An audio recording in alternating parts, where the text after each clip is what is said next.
ونسلم على رسوله الكريم أما بعد فأعوذ بالله من الشيطان الرجيم بسم الله الرحمن الرحيم إن الدين عند الله الإسلام صدق الله العظيم إن الله وملائكته يصلون على النبي يا أيها الذين آمنوا صلوا عليه وسلموا تسليما. کوئی زبان خاموش نہ رہے. سبھی طلباء مل کر سرکار دو عالم نور مجسم رحمت عالم صلی اللہ علیہ وآلہ وسلم کی بارگاہ میں درود و سلام کا نذرانہ پیش کیجئے. الصلاۃ والسلام علیک یا سیدی یا رسول اللہ وعلی آلک و اصحابک یا سیدی یا حبیب اللہ. الصلاۃ والسلام علیک یا سیدی یا رحمت للعالمین وعلی آلک و اصحابک یا سیدی یا خاتم النبیین.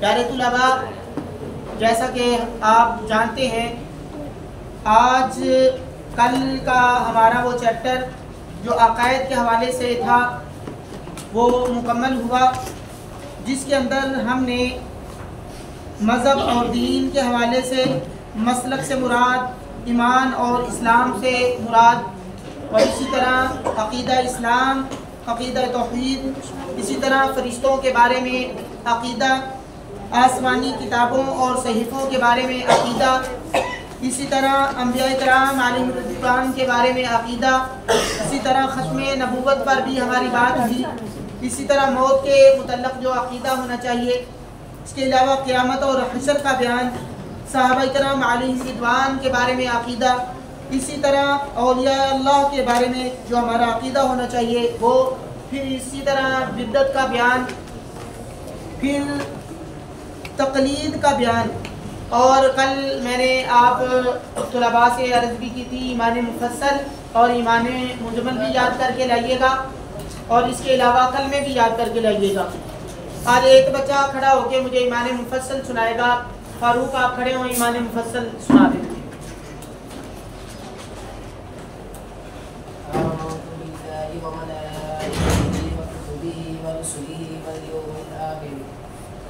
واليوم الآخر والقدر خيره وشره من الله تعالى والبعث بعد الموت.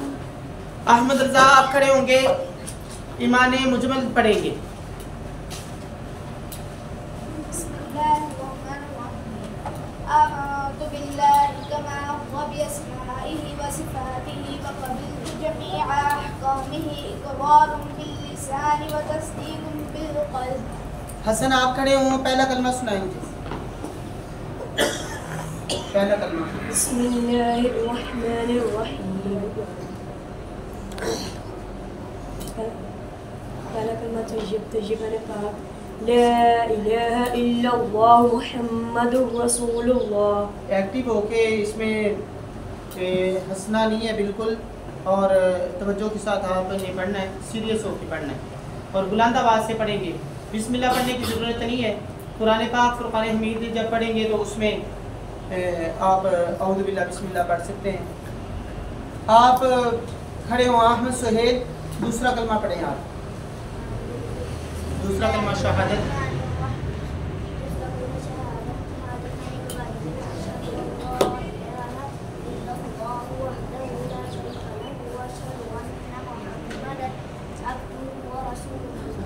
شاباش. آپ کھڑے ہوں، تیسرا کلمہ پڑھیں.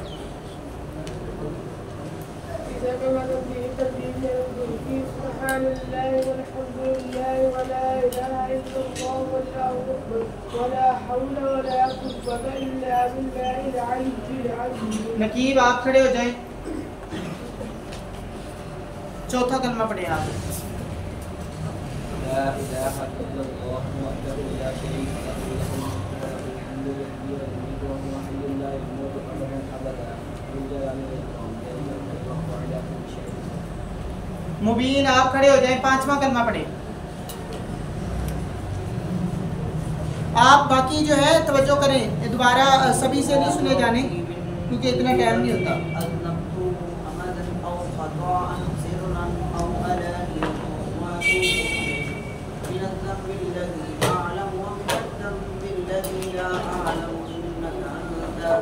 علام الغيوب والستار العيوب وغفار الذنوب ولا حول ولا قوة إلا بالله العلي العظيم.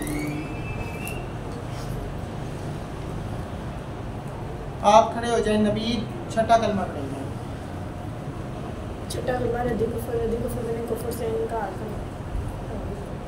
استغفر اللہ. اللہم انی اعوذ بک من ان اشرک بک شیئا وانا اعلم به واستغفرک لما لا اعلم به.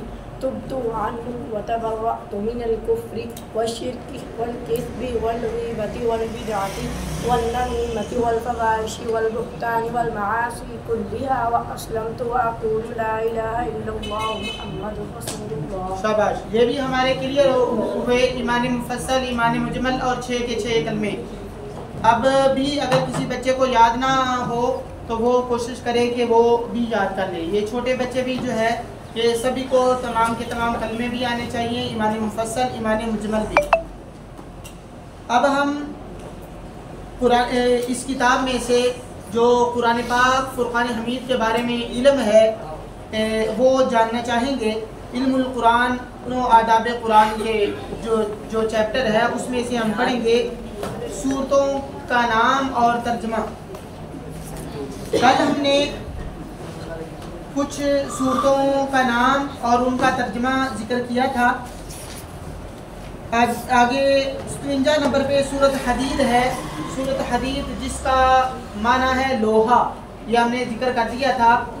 حضرت داؤد علیہ السلام کے بارے میں بھی ذکر کیا تھا کہ لوہا حالانکہ بہت مضبوط چیز ہے، مگر اللہ تبارک و تعالی حضرت داؤد علیہ السلام کے ہاتھوں پہ لوہے کو بھی موم فرما دیتا تھا.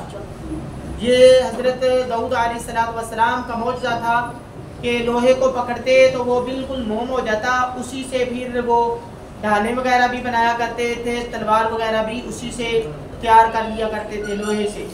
حالانکہ لوہے کو پگھلانے کے لیے، نرم کرنے کے لیے بھٹی کے اندر اسے ڈالا جاتا ہے، اور جس طرح انگارہ ہوتا ہے ایسی حالت میں جب ہو جائے اسے باہر نکالتے ہیں، پھر ہتھوڑوں سے اسے بار بار کوٹتے ہیں، پھر وہ ہلکا سا ڈھلتا ہے، پھر اسے بعد میں پھر ڈالنا پڑتا ہے، پھر اسی طرح جیسے انگارہ ہو جاتا ہے ویسے پھر اسے نکال کے پھر اسے ڈالنا پڑتا ہے.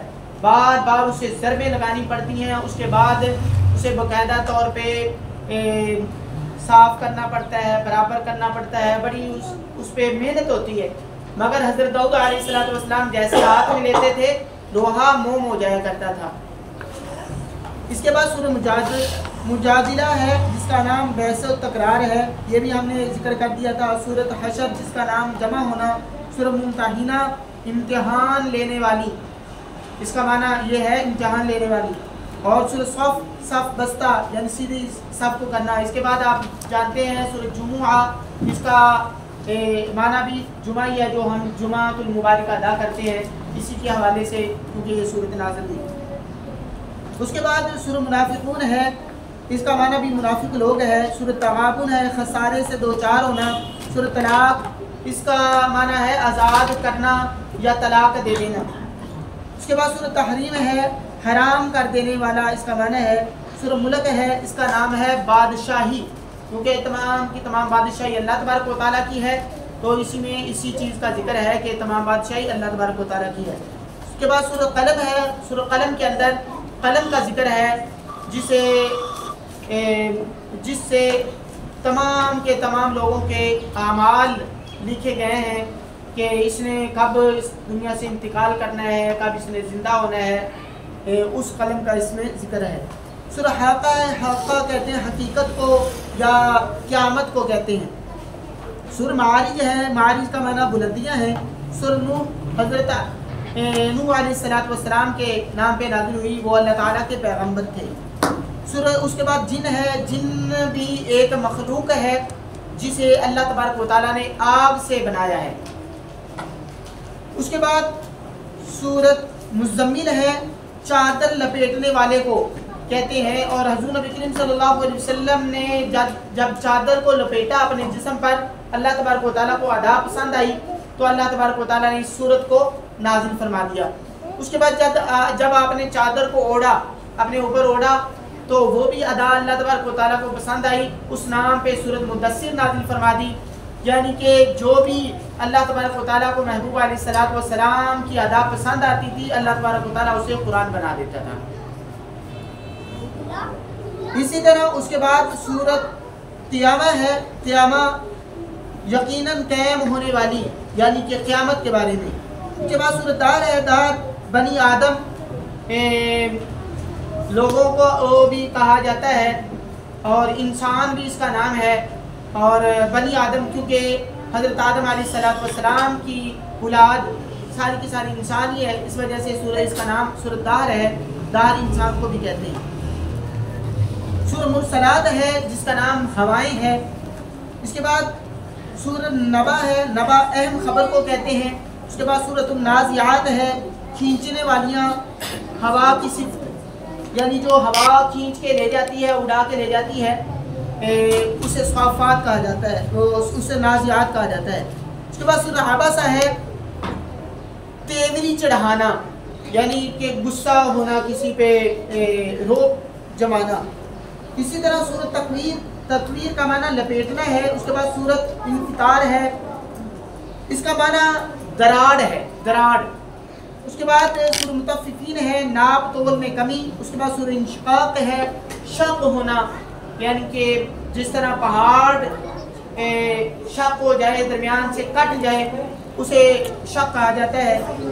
شق کا معنی جو ہے انشقاق، انشقاق کا معنی شق ہونا ہے۔ سورہ بروج آسمانی برج۔ اسی طرح سورۃ طارق چمکتا تارا۔ سورۃ اعلیٰ، اعلیٰ کا نام اعلیٰ بلندیاں۔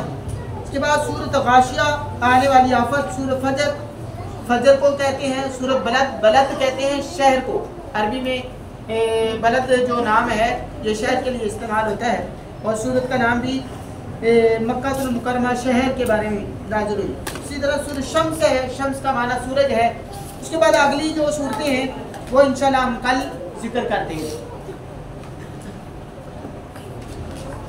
آگے حدیث مبارکہ 40 حدیث مبارکہ ہم پیش کر رہے ہیں، اور ان میں سے 7 ہم نے جن کا متن بھی ہم نے پڑھا، اور اس کے بعد ان کا ترجمہ بھی، پھر اس کی ہلکی پھلکی شرح بھی ہم نے کی۔ 7 حدیث مبارکہ آپ لوگ سن چکے ہیں۔ امید ہے کہ اگر کوئی بچہ یاد کرتا ہوگا اسے یاد بھی ہوں گی، کیونکہ چھوٹی چھوٹی صورتیں ہیں۔ اگر عربی یاد نہ ہو کم از کم ترجمہ یاد کریں۔ جو چھوٹی چھوٹی صورتیں ہیں انہیں عربی میں بھی جو ہے ضروری طور پہ یاد کریں۔ آج کی جو حدیث مبارکہ ہے لوگوں کے شکر کے حوالے سے ہے۔ یہ جو بعض کہتے ہیں نا اگر کسی نے کسی کی خدمت کی تو انہیں کہا جاتا ہے جزاک اللہ، اللہ تبارک و تعالیٰ آپ کو جزائے خیر عطا فرمائے۔ وہ آگے سے کہہ دیتے ہیں نہیں، شکریہ ادا تو صرف اللہ تبارک و تعالیٰ کا کریں۔ سرکار دو عالم صلی اللہ علیہ وسلم کیا فرماتے ہیں؟ لا تشکر اللہ من لا یشکر الناس، جو لوگوں کا شکر ادا نہیں کرتا وہ اللہ تبارک و تعالیٰ کا بھی شکر ادا نہیں کرتا۔ اسی وجہ سے اگر کوئی بندہ خدمت کرے تو اس بندے کا شکریہ ضرور ادا کرنا چاہیے۔ جو بندہ کسی کی خدمت کرے اس کا شکریہ ادا کرنا چاہیے۔ اسی طرح اگر کوئی آپ کو تعلیم دیتا ہے تو شکریہ کے الفاظ جو ہے آپ اس کے لیے استعمال کریں کہ آپ کا بہت شکریہ کہ آپ کی وجہ سے ہمارے علم کے اندر اضافہ ہوا۔ اسی طرح اور کوئی عید پہ جس طرح والدین کوئی نئی چیز لے کے دیتے ہیں، حالانکہ والدین کا تو ہر وقت شکریہ ادا کرنا چاہیے۔ کوئی نئی چیز لے کے دی اس وقت آپ لوگ شکریہ ادا کریں۔ اسی طرح کھانا انہوں نے پیش کیا آپ لوگوں کو، اس کے بعد شکریہ ادا کریں۔ شکریہ کے الفاظ جو ہے اپنی زبان پہ لے آئیں تو انشاءاللہ اللہ تبارک و تعالیٰ کا جیسے جیسے کرم ہوتا جائے گا آپ اللہ تبارک و تعالیٰ کا بھی کثرت کے ساتھ شکر ادا کرنے والے ہو جائیں گے۔ جو بندہ اللہ کے بندوں کا شکر ادا کرتا ہے وہ یقینی طور پر اللہ تبارک و تعالیٰ کا بھی شکر ادا کرتا ہے۔ جو اللہ کے بندوں کا شکر ادا نہیں کرتا، شکریہ ادا نہیں کرتا، وہ اللہ تعالیٰ کا بھی شکریہ ادا نہیں کرتا۔ حدیث مبارکہ لا یشکر اللہ من لا یشکر الناس، آسان سی ہے، ذرا دہرا لیجیے۔ لا یشکر اللہ من لا یشکر الناس، لا یشکر اللہ من لا یشکر الناس، لا یشکر اللہ من لا